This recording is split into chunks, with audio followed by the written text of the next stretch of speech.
Excuse me. Yes, brother. Do you live in this building?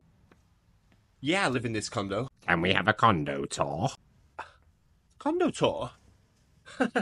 Don't see why not. Wait, where is this? This condo, this is Bangkok Station. Rama 9? No, it's not Rama 9. Asoke? No, it's not Asoke. Bangkok. Oh, in that case, we're not interested. Oh. Oh, okay. Let's talk about the evolution of the long-term visitor come expat here in Thailand, particularly in Bangkok, because to most people, the first time they come to Thailand, obviously they're usually coming for the beaches, etc. But Bangkok, that's the starting point, and it looks a little something like this. And the second time that they visit Bangkok, their horizons expand and they realize, you know what, there is more to this great city than just Khao San Road. Bangkok suddenly in their mind looks a little something like this. Years go by and you decide to move here and you start to do your research about where is the best place to live, not visit, live when you come to Bangkok. And this is where so many people stumble, because suddenly the entire city of Bangkok, this huge metropolis, gets narrowed down to this. And I think it is a big error, a big faux pas that so many people fall for. And it's mainly because of what's put out there on the internet, whether it be companies who are advertising to foreign English speakers or social media people who are doing these condo tour videos. I am here to tell you today that there is more to Bangkok than just the areas of Rama 9, Asoke, and to a lesser extent Nana. Why would anyone want to live in Nana? I mean, seriously, I know why some people like that place. Even if you enjoy that lifestyle, why would you want to live there? Why would you want to be in it from the crack of dawn up until you decide to enjoy it later in the evening? Why would you want to be in Asoke? I mean, it's a good area in terms of, you know, good transportation, there's some nice parks, there's some shopping malls, but it's absolutely hectic. I know most of you are not going to come here and immediately buy a car,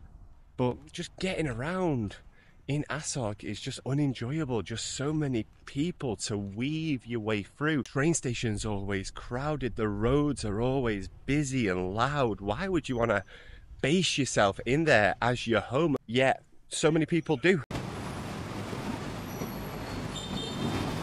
Here's another little tidbit. Sukhumvit. Everyone's heard of Sukhumvit, right? Sukhumvit is one hell of a road. Sukhumvit is so long and there is so much variation.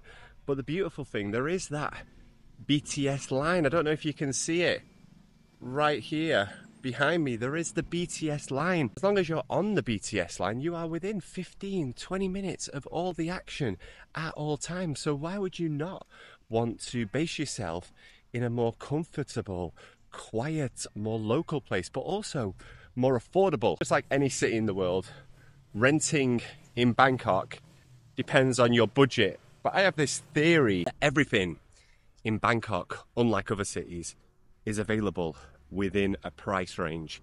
And I would say that price range, honestly, for me, is 15 to 20,000 baht. Of course, there are so many condos available which are far more expensive than that. I am confident you could find anything within that price bracket if you are willing to compromise. And that doesn't mean sacrifice everything. It doesn't mean sacrifice having your own bathroom or anything like that. But I think people's obsession here in Bangkok with number one, convenience, and number two, amenities, mean that people are willing to sacrifice quality of life and live in a 25-meter studio apartment paying 25,000 baht, when if they lived 10 minutes down the road for the same price, they could get a 2-bedroom 60-meter apartment. And I've made this mistake. I'm speaking from experience. I'm currently in a 37-meter square meter apartment.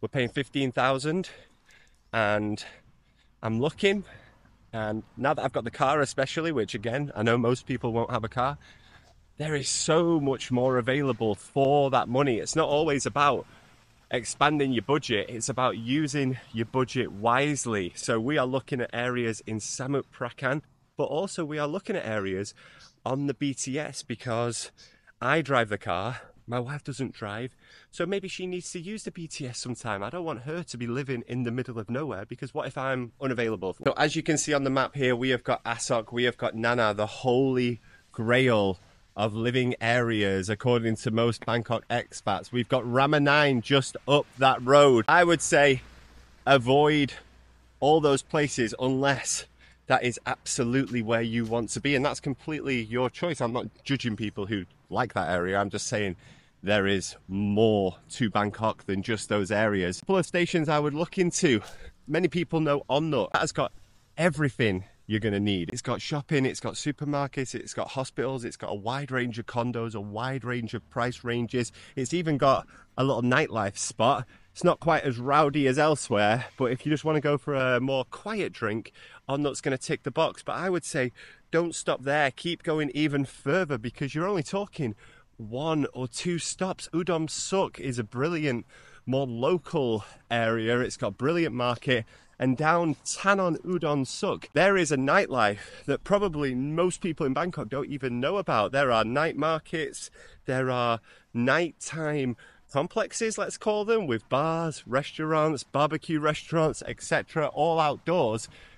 Most people won't even know that exists, but don't stop there. Go even further. What about Samrong? Samrong has its own shopping mall, Imperial, that I barely see any foreigners in when I visit. Now, this area might not have the nightlife, but if you are just looking for a place to stay, a place that has all of the amenities and conveniences you need at a much better price, don't rule out these places.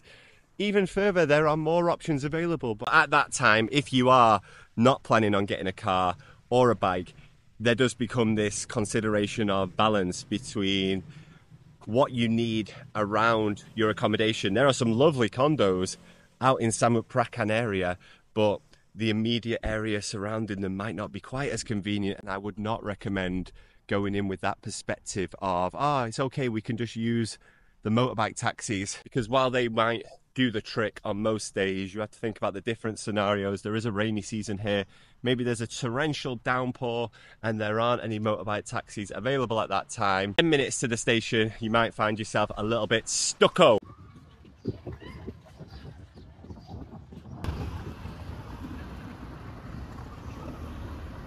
Beyond that, geezers, Bangkok has this ever expanding travel line. All of these new trains that are opening up. My personal favourite is the MRT Yellow Line. That starts at Samrong and runs kind of parallel to Sukhumvit.